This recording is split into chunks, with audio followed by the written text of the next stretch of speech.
Everybody, welcome back to another video here on Financial Friends. Today, we are going to take a look at our dividend portfolio. We're going to take a look at where we want our dividend portfolio to be and why we want to figure out what that gap looks like. What to invest in, how much to invest, what size the portfolio needs to be, how to retire off of your dividends. Without further ado, let's go ahead, let's dive right into the video. But before, if you're new to Financial Friends, hit that subscribe button. A lot of you are not subscribed. And also don't forget to hit like on this video. Let's go for 25 likes on this video. I know we can do it.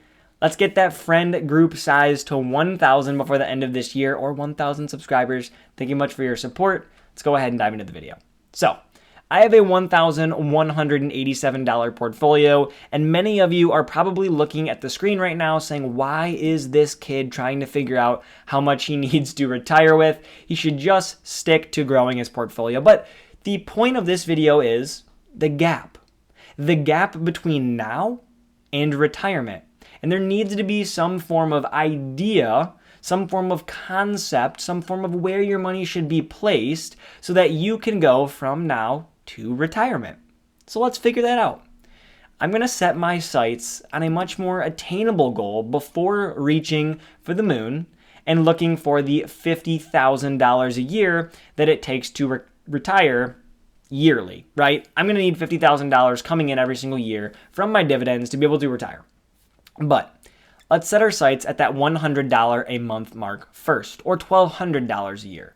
So I currently have roughly 3% of that goal attained and pretty much nothing of the more long-term goal, but that's the point.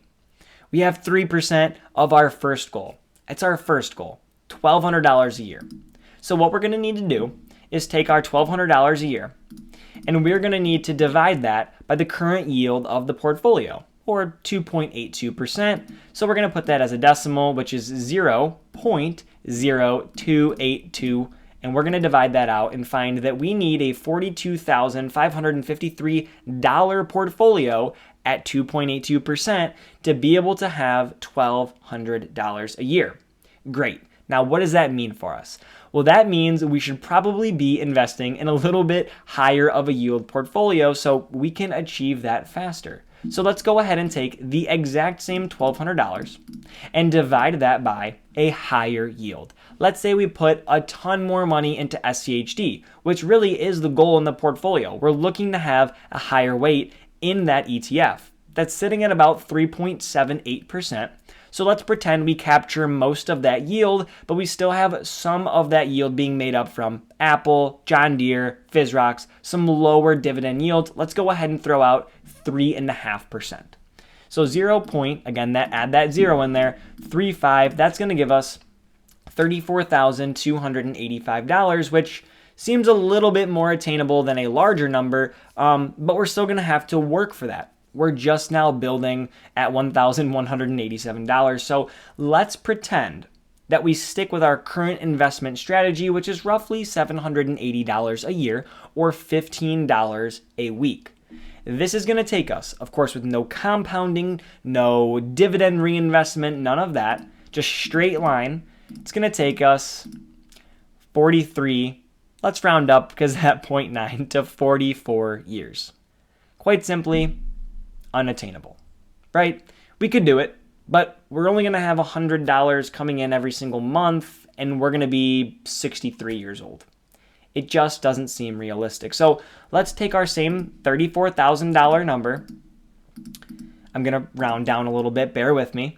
$34,000 and divide it amongst 10, which is, of course, 10 years out. $3,400 a year. Remember, no compounding, no growth, no none of that. Straight line. $3,400 a year to be able to have $100 a month in passive income. That's the goal. Why did I do that? Why did I take something and divide it straight line, no growth, no none of that? Well, it puts it into perspective. I'm currently investing $780 a month. I need to work my way up to $3,400 or invest in something even higher than a 3.5 yield percent. But it puts it, again, into perspective, how to get from point A to point B. We need to understand the math behind that gap. I either need to start making a lot more money or I need to start investing in a higher yield. It has to be one of those two things. Now, again, let's pull back and look really long term at that $50,000 a year number. We're going to divide that by our same 0.0282%, $1.7 million. That is the size in which the portfolio must be invested at 2.82% to have $50,000 a year in annual income. Now, what if we want to knock that number down? Let's take our $50,000 a year and divide that by, again, a much higher percent. We're going to round up to 4%. Let's say I can get it up to 4%, $1.25 million or $1,250,000 is the size of the portfolio invested at 4% that would yield me $50,000 a year.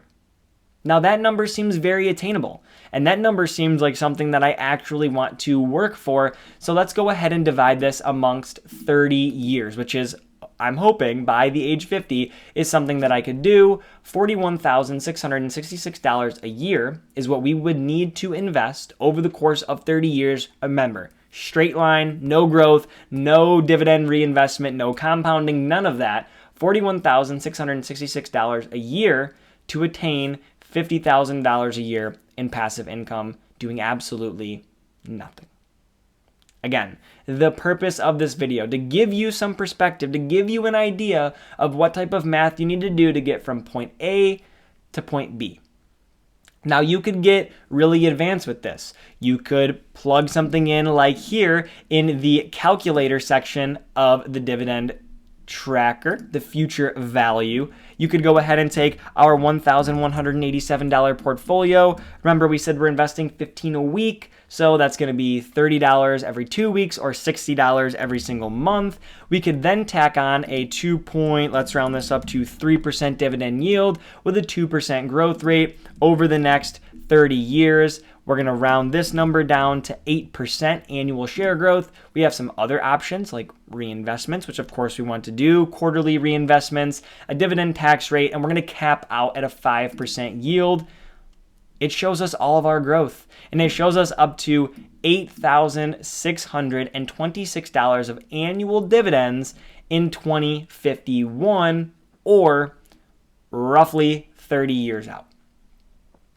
So, you have to go ahead and plug in numbers. You have to run the numbers. You have to figure out what exactly you want to achieve with your personal dividend portfolio. There are tools out there to do it. And let's say we bumped this up to maybe $500 a month.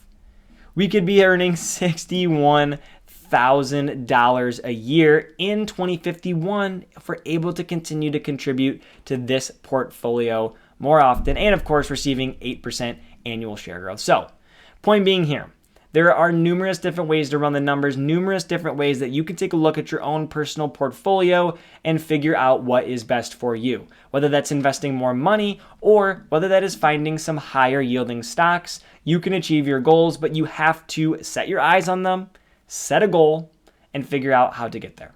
So, thank you very much for clicking on this video. Thank you for watching all the way through. If you made it to this point, comment dividend yield, and I'll know that you made it to this point. Thank you very much, and I will see you all in the next one. Take care.